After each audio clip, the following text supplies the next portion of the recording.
हमें cell counter से totally automatic process करना है जितने भी हमारे सीबीसी हम लगाएंगे। तो यहाँ पर देखिए आप सैम्पलर मोड दिखाई दे रहा है, यहाँ पर आपको मोड दिखाई देता है। आप इसको चेंज भी कर सकते हैं, अगर आपको मैनुअल करना है मैनुअल से आप एक एक सैंपल रन कर सकते हैं, लेकिन हमें ऑटोमेटिक करना है तो यहाँ पर देखना है हमें कि सैम्पलर मोड पर है या नहीं है। तो ये सैम्पलर मोड पर है और यहाँ से हम मोड को चेंज कर सकते हैं। ठीक है, ये आपको दिख रहा होगा, ये मोड चेंज करने का है, ये स्विच ऑन ऑफ का है और ये आपका जब आपको मशीन रन करना है स्टार्ट बटन ये वाला है।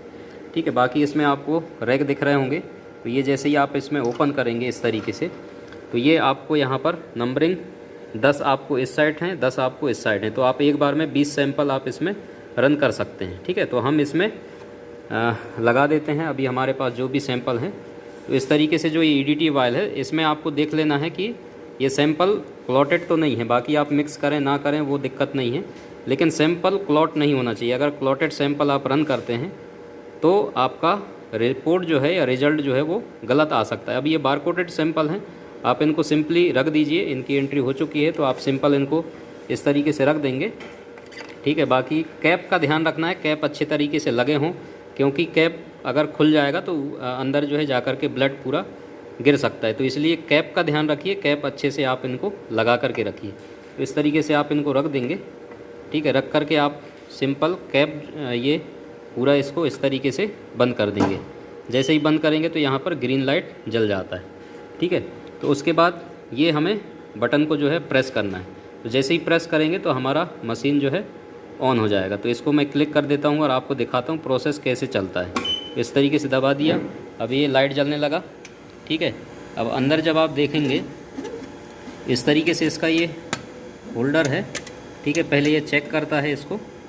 ठीक है, हार्डवेयर पार्ट सही वर्क कर रहा है कि नहीं कर रहा है, तो इस तरीके से ये चेक किया। ठीक, अब ये बाहर आ गया। अब देखिए ये अब ये पूरा सैंपल चेक करेगा, उसके बाद एक एक सैंपल यहाँ से पिक करेगा। देखिए ये इस तरीके से सैंपल पिक कर लिया, अब वहाँ पर लेके जाएगा, सैंपल को मिक्स करेगा। देखिए इस तरीके से ये सैंपल को मिक्स करता है और सैंपल मिक्स करने के बाद फिर ये टेस्ट को परफॉर्म करता है।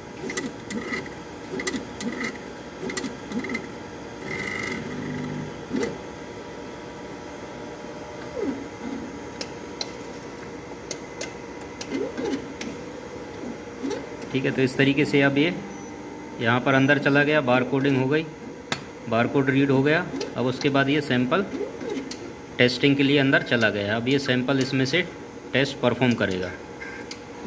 तो इस तरीके से जैसा आप देख रहे हैं सैंपल अभी टेस्टिंग के लिए अंदर गया है बार कोडिंग होने के बाद, और जैसे ही सैंपल एस्पिरेट हो जाएगा उसके बाद आपका वाइल बाहर आ जाएगा। ईडीटी वाइल देखिए अब बाहर आ गया, इसको वापस से पिक करेगा और उसी स्थान पर ले जाकर के रखेगा जहाँ से इनने उठाया था। ठीक है, तो देखिए उसी स्थान पर पोजीशन पे ले जाकर के रख दिया और दूसरे पोजीशन से नेक्स्ट वाइल उठा करके मिक्स करने के लिए ले जा रहा है। तो इस तरीके से ये प्रोसेस चलते रहता है। पूरे जितने भी यहाँ पर वाइल के लिए आपके 20 जगह हैं, तो 20 वाइल अगर आपने एक साथ रखे हैं तो एक नंबर से ये उठाना चालू करेगा और उस तरीके से प्रोसेसिंग आगे कंटिन्यू करते रहता है। तो इस तरीके से आप देख रहे होंगे सैंपल ये मिक्स करता है, उसके बाद ला करके यहाँ पर रखेगा और फिर टेस्टिंग के लिए अंदर वाइल जाता है, बारकोडिंग रीड होता है। तो बारकोड रीड होने से किस व्यक्ति का सैंपल है या कौन से बारकोड का सैंपल है वो पता चल जाता है। समझ में आ रहा है? तो इस तरीके से ये टेस्ट परफॉर्म करते हैं फुल्ली ऑटोमेटिक जो सेल काउंटर है आपका, और ये 5 पार्ट सेल काउंटर है। तो इस तरीके से बहुत ही आसानी तरीके से आप टेस्ट को परफॉर्म कर लेते हैं, समय की बचत होती है, आपको एस्पिरेट कराने की ज़रूरत नहीं होता। एक एक वाइल आप रख दीजिए 20 सैंपल एक साथ और ऑटोमेटिक ये टेस्ट लगा करके आपको रिपोर्ट दे देता है। तो इस तरीके से बस थोड़ी छोटी छोटी सावधानियां हैं जो हमें रखना होता है इसमें। सैंपल की वॉल्यूम कम ना हो पहली चीज़, और दूसरा ये कि सैंपल प्रॉपर आप जब लेते हैं ईडीटी वाइल में तो उसको मिक्स करना है। मिक्स करने से ये है आपका सैंपल क्लॉट नहीं होगा। अगर आपका सैंपल क्लॉट हो गया तो आपकी रिपोर्टिंग पूरी गड़बड़ हो जाएगी, इस बात का आपको विशेष ध्यान रखना है। ठीक है, सारी रीडिंग आपकी गलत आ जाएगी अगर क्लॉटेड सैंपल आपने रख दिया है। और तीसरा चीज़ ये सावधानी है, सबसे मेजर मैं सावधानी आपको बता रहा हूँ, और उसके बाद जो है आपकी सैंपल का जो कैप है वो अच्छे से आपको लगाना है टाइट करके, ठीक है। तो इस तरीके से आप देखेंगे रिपोर्ट सारे वायल के आते जा रहे हैं, बारकोडेड वायल हैं, तो बारकोड आप जिसका भी है वो देख सकते हैं। और इस तरीके से आप रिपोर्ट यहाँ पर स्क्रीन पर भी आपको शो हो जाते हैं, तो आप यहाँ से चेक कर सकते हैं।